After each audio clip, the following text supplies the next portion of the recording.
Alors bonjour à tous, bonjour à toutes et à tous, bienvenue sur dailyfx.fr, le premier Good Morning Euro Dollar de la semaine. Nous sommes le 30 novembre 2015, c'est la première semaine du mois de décembre, enfin le mois de décembre commence demain, une semaine à haut risque pour le marché des changes notamment, mais aussi pour les marchés financiers, pour la raison que vous connaissez toutes et tous, un calendrier macroéconomique hyper chargé avec la décision de la Banque Centrale Européenne, les statistiques sur le marché du travail aux États-Unis, les indices PMI au mois de novembre en estimation finale, la nuit prochaine les chiffres de la Chine, le PIB suisse. Là aussi c'est important parce que le franc anticipe l'euro sur le marché des changes.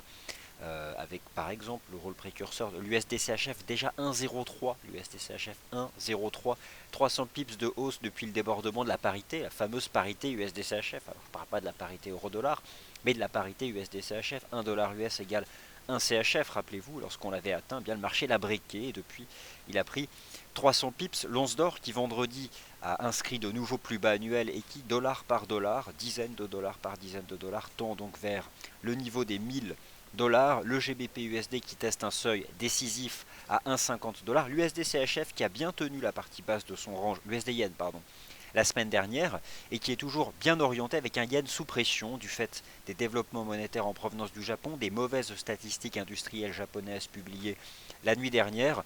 Je vais revenir sur tous ces éléments-là, vous proposer quelques stratégies et bien ouvrir le bal de cette semaine sur les paires majeures du marché des changes. Sous vos yeux, l'avertissement sur les risques liés justement aux devises, mais aussi de manière générale aux produits CFD. Plusieurs choses à vous montrer. Tout d'abord, je l'ai posté dans le chat, et puis vous avez sous les yeux donc une capture d'écran de l'agenda économique. Bon, il vous suffit d'aller sur dailyfx.fr pour en prendre connaissance. C'est une semaine hyper chargée. Mais avant de regarder ce calendrier, laissez-moi vous rappeler ce graphique que vous a montré notre analyste aux États-Unis, David Rodriguez. Alors, que représente ce graphique? Vous voyez ici volatilité euro-dollar. Bon, concrètement, qu'est-ce que c'est? Il s'agit de la volatilité implicite de l'euro-dollar qui est basée sur le prix des options de change euro-dollar, échéance une semaine par une semaine. Donc vous avez ici l'axe du temps. Vous avez donc le niveau de la volatilité implicite de l'euro-dollar sur les 50 prochaines semaines, une courbe de volatilité implicite qui est établie sur le prix des options de change euro-dollar échéant semaine par semaine, donc en fonction donc, de leurs échéances. Et ce niveau de la volatilité implicite de l'euro-dollar, il est comparé avec ce même niveau en 2014. Alors sans surprise, généralement en décembre, la volatilité implicite de l'euro-dollar augmente. Pourquoi? Parce qu'il y a les fameuses opérations de bilan de fin d'année. Et ça ne concerne pas uniquement les stratégies FX pures, mais parfois aussi des stratégies de couverture sur le marché des changes liées au marché action. On veut se couvrir sur des valeurs dollars, des choses comme ça. Dans tous les cas, généralement en décembre, il y a un peu plus de vols réalisés sur le taux euro-dollar. Mais lorsqu'on compare la courbe de la volatilité implicite de l'euro-dollar en 2015 avec celle de 2014, eh bien, on remarque qu'elle est supérieure. Alors, c'est pas 5 ou 6 fois le niveau de l'année dernière, c'est à peu près 50% plus élevé. Et l'écart entre le niveau de la volatilité implicite euro-dollar en 2014 par rapport à celui de 2015, il est concentré sur la semaine 1, 2 et 3. En clair, tout de suite maintenant, le mois de décembre 2015. Alors, ça ne signifie pas forcément qu'il y aura un choc de volatilité réalisé cette fois-ci. La volatilité réalisée, c'est quoi? C'est ce que vous constatez tous les jours. Vous prenez votre chandelier japonais, c'est la différence entre le plus haut et le plus bas. Voilà, c'est ça la volatilité réalisée. Mais que le risque est important. Pourquoi? Forcément, tout le monde parle de la Banque Centrale Européenne. Il y a une attente hyper forte vis-à-vis de la BCE. Vous en voulez l'ultime preuve. Le taux de change euro-dollar depuis un mois a perdu plus de 1000 pips. Et cette perte de 1000 pips du taux de change euro-dollar, c'est parce que les attentes vis-à-vis de la BCE, elles sont multiples. Alors, il y a à la fois des attentes vis-à-vis de la politique monétaire conventionnelle, le taux d'intérêt principal, le taux de refinancement, qui est actuellement à 0,05, n'a jamais été négatif, mais jamais, de toute l'histoire de la BCE. Pas certain qu'il le soit, c'est pas la majorité du consensus qui envisage cette semaine un basculement du taux refi en territoire négatif, mais certaines banques d'investissement, certains gros fonds Forex envisagent que ce taux bascule en territoire négatif. Donc baisse d'environ 10 à 15 points de base, ce qui signifie que ça pourrait donner soit moins 0,05, soit moins 0,10. Le taux de dépôt de la Banque Centrale Européenne, qui est le taux d'intérêt des comptes courants des banques commerciales auprès de la Banque Centrale Européenne. Il est actuellement fixé à moins 0,20 depuis l'année 2014. Le consensus, pour le coup, là envisage une baisse à moins 0,30. Et enfin, du côté de la politique monétaire non conventionnelle, pour faire simple, mais c'est pas seulement ça, le programme de quantitative easing de la Banque Centrale Européenne, il pourrait être renforcé, et là aussi tout le monde y va de son scénario, soit l'étendre dans le temps, soit renforcer son volume mensuel, soit accroître les titres que la BCE peut acheter, etc. etc. Autant vous dire que tous ces scénarios incluent une action forte de la BCE, qu'il s'agisse des taux ou des programmes non conventionnels. Le risque pour le marché d'échange, c'est quoi? C'est la non-action, c'est-à-dire une BCE qui ne fait rien. Et si c'est le cas, c'est là où le risque de volatilité est le plus important. Et ce risque de volatilité réalisé serait celui d'un violent contre-pied et d'une reprise de 500 pips de l'euro-dollar, je ne sais pas, d'un coup vers un 10 par exemple. Mais si l'action de la BCE ne déçoit pas le marché, eh bien cela devrait entretenir les tendances. Il y aura quand même de la vol. Pourquoi? Parce que c'est toujours aussi l'occasion de prendre des bénéfices lorsqu'on a des positions latentes gagnantes, ce qui est souvent le cas lorsqu'on a une hyper directionnalité sur les dernières semaines. Il y a des positions latentes en fort gain. Mais ce serait quand même un scénario qui limiterait la vol. Alors en l'état, que va-t-il se passer? Mes chers auditeurs, on le saura le jour J. Tout le monde peut y aller de son scénario, mais personne ne voit le futur sur le marché d'échange. Et c'est d'ailleurs pour cette raison que la volatilité implicite du taux euro-dollar sur les 3 prochaines semaines n'a jamais été aussi élevée. En tout cas, elle est 50% plus élevée qu'à la même période l'année dernière. Alors, ça c'est pour la semaine. La vol, elle s'explique pas, l'anticipation de volatilité, elle s'explique pas uniquement avec cet événement monétaire. Cette semaine, c'est peut-être en fait la dernière semaine la plus importante de l'année 2015. Il y a les indices PMI, notamment du mois de novembre. La nuit prochaine, il y a celui de la Chine, à la fois celui du gouvernement, à la fois celui de la Caixin. Et puis il y a bien sûr tous les indices PMI demain pour la zone euro, les États-Unis. Mercredi, l'ADP, le livre beige de la Fed, un discours de Madame Yellen devant le club économique de Washington. Jeudi donc la BCE. Et ce même jeudi, un discours de Madame Yellen devant le Congrès des États-Unis.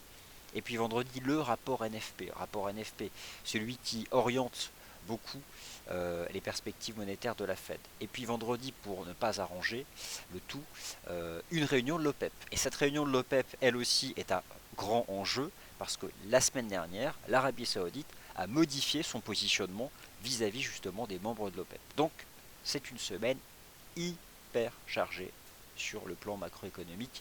Il y aura à peu près de tout. Voilà donc pourquoi la volatilité implicite, qui en fait ne reflète que les anticipations de volatilité réalisées, est aussi élevée. C'est pas une garantie qu'il y aura de la vol, mais si le marché est pris à contre-pied par rapport à ces anticipations, c'est là où elle se manifeste. Donc, prudence. Voilà pour l'introduction. Trêve de blabla. Que fait le FX à court terme? Vous avez sous les yeux l'US dollar index de FXM, l'US dollar index de FXM qui donc progresse fortement depuis le 19 novembre, qui progresse mais qui voit sa baisse ralentir. Il y avait en l'état en H1 une divergence baissière qui produit un effet très limité. Simplement la hausse ralentit et vous avez depuis l'ouverture de la session asiatique une petite baisse de l'euro-dollar, une petite baisse de l'US dollar index, mais qui pour l'instant ne casse pas de support et qui en l'état n'est pas baissier tant qu'il se maintient au-dessus du support à 12 188.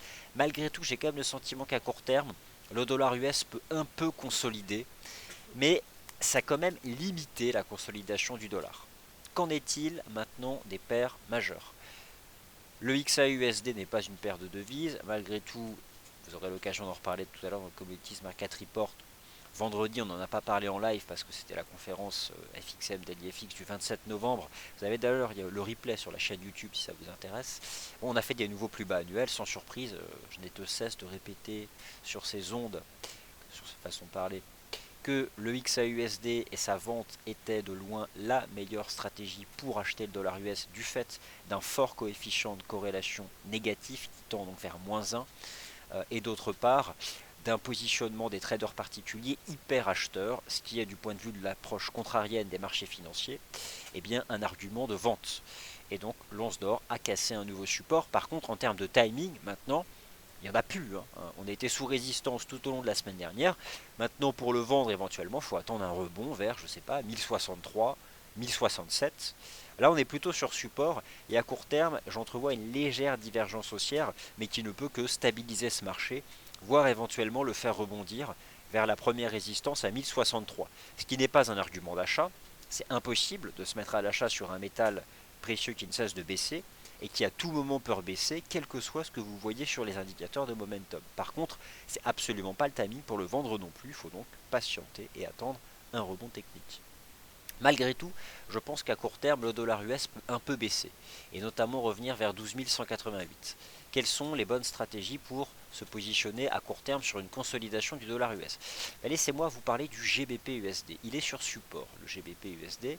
J'ai pas envie de dire qu'il faut l'acheter agressivement parce que le support il peut tout aussi bien casser, ne serait-ce que ce marché est sous pression. Il y a eu un réajustement des anticipations par rapport à la Banque d'Angleterre. Ça fait plusieurs heures qu'on est posé sur les 1,50 $, il n'y a pas un vrai rebond, mais il y a l'amorce d'une dive, mais ce n'est pas non plus une, parce que le sommet qui sépare les deux creux ascendants est repassé par la neutralité, donc c'est pas une divergence, c'est juste une contradiction de momentum, ce qui fait que le marché ne fait que se stabiliser au-dessus des 1,50. Malgré tout, j'éviterai de le shorter sur support. On tient le niveau des 1,50. Il y a eu une petite accélération, petite reprise vers 1,50-50, mais ça retombe direct. Je suis méfiant. Mais malgré tout, on est sur un support à 1,50 $. Il éviterait de le shorter tant que ce niveau tient ou tant que l'US dollar index n'est pas revenu sur le support à 12 188. Le taux de change euro-dollar voit sa baisse ralentir, mais il continue de baisser.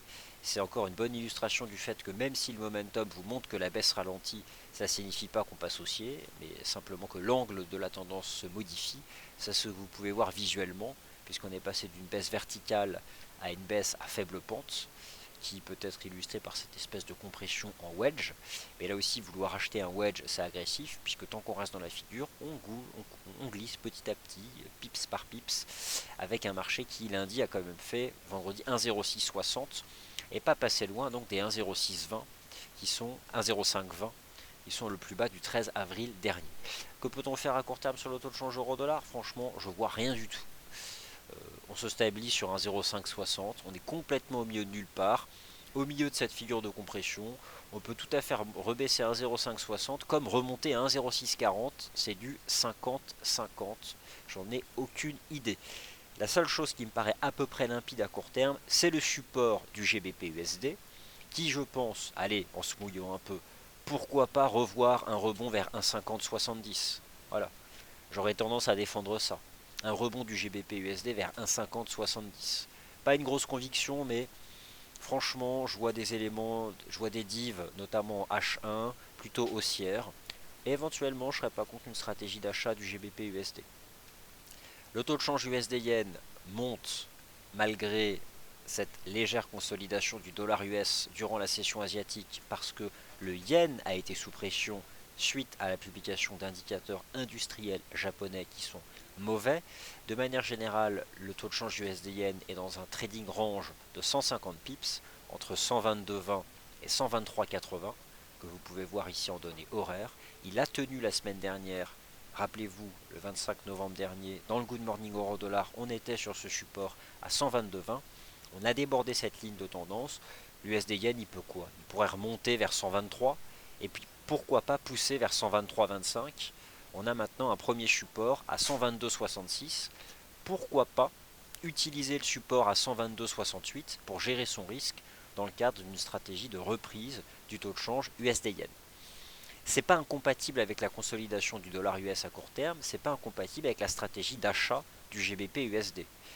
Parmi toutes les paires majeures, vous voulez une paire de devises pour profiter de la consolidation à court terme du dollar index, eh bien, je vous conseille le câble sans aucun doute, puisqu'il est sur son fort support à 1,50 $. La UD-USD forme un support à court terme aussi. Bon, dans l'absolu, il n'y a pas grand chose à faire, si ce n'est que voilà le niveau qui m'intéresse. Je pense qu'on peut même tracer maintenant cette ligne de tendance sur le taux de change AUD-USD. Elle est pas mal. Donc voilà, on se reprend. Je pense que là aussi, la UD-USD pourrait rebondir vers éventuellement 0,7240. 0,7240 sur le taux AUD-USD. Bon, on a aussi cette ligne, mais je pense qu'elle sera débordée. En tout cas, voilà, formation d'un support sur 0,7170. Oui, ça peut être pas mal. Peut-être en l'état de divergence haussière cachée ici sur le RSI H4. Bon, j'entrevois sur l'hyper court terme une possibilité de reprise de 30 à 40 pips de l'AUD USD, une possibilité de reprise de 30 à 40 pips sur le GBP USD. Surveillez le petit range USD Yen parce qu'une fois que le dollar US aura fini de consolider, ce sera l'USD Yen qui en profitera et qui pourrait remonter cette semaine jusqu'à 123,25. C'est pas non plus énorme, mais c'est tout de même quelques pips à prendre. Le NZD USD opinion parfaitement neutre, pas d'opinion. Et le taux de change USD CAD a tenu sa ligne de tendance haussière. Il se reprend. On peut envisager une reprise du taux de change USD CAD cette semaine à nouveau vers les 1,34 et les 1,3456 qui sont les plus hauts annuels. Attention cette semaine avec la réunion de l'OPEP vendredi prochain. Et on ne sait pas si c'est encore vrai ou pas, mais potentiellement donc une Arabie Saoudite qui serait prête à agir pour défendre un seuil sur le prix du pétrole qu'elle a elle-même choisi à 40 dollars sur le prix du brut US. Le pétrole, l'Arabie Saoudite, c'est pas la BCE du pétrole, hein, donc ça n'a pas tellement marché. On a tenté de remonter, on est vite retombé, mais à court terme, on est quand même sur une ligne de tendance là en H1 sur le pétrole, mais il est quand même sous pression, ce qui a donc permis à la tendance haussière de l'USD CAD de se maintenir. Et je pense que cette semaine, on va revenir tester les sommets annuels à 1,34 et 1,3456. Donc, petite consolidation à court terme du dollar US, éventuellement une reprise à envisager sur le GBP USD, mais elle ne sera pas forte. Et j'aurais tendance à me concentrer sur la recherche d'une stratégie positive sur le taux USD Yen, en se projetant cette fois-ci sur le bon. On ne sait pas s'il le sera, mais les anticipations du marché qui sont plutôt favorables pour le rapport NFP vendredi prochain aux États-Unis.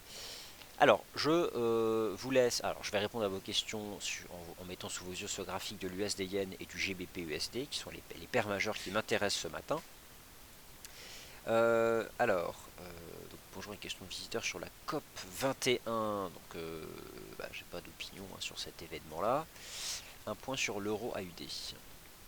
Enfin, c'est pas l'émission où on en parle.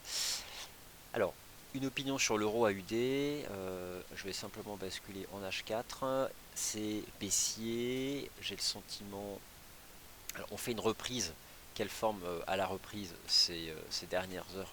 Pourquoi pas envisager une espèce de biseau? Non, même pas. Je regarde juste du côté du RSI. On revient sous résistance. En tout cas, l'indicateur technique RSI lui revient sous résistance. On est revenu chercher ce point de décrochage ici à 1,4756. Laissez-moi juste l'étudier. Voilà, j'ai cette ligne de tendance. Alors en données journalières, on a par contre cette ligne de tendance qui passe un peu au-dessus du niveau actuel des cours. En données horaires, c'est vrai que c'est survendu, mais c'est pas une condition suffisante pour envisager un achat. On revient en fait se positionner sous cette résistance. J'aurais tendance à dire qu'il y a un risque de voir ce marché repartir à la baisse, mais c'est pas non plus hyper impulsif. Et pourquoi pas envisager en H1 un espèce de double top sous les 1,4756. Mais honnêtement, neutre. C'est pas hyper directionnel, j'ai une anticipation qui est neutre. Allez, plein de questions sur le GBP CHF, le GBP Yen, etc. etc. Donc j'en parle de suite. Alors, le GBP CHF. C'est un peu stabilisé à court terme, après avoir quand même bien progressé ces dernières semaines. Je vous en ai parlé du GBP CHF en début de semaine dernière.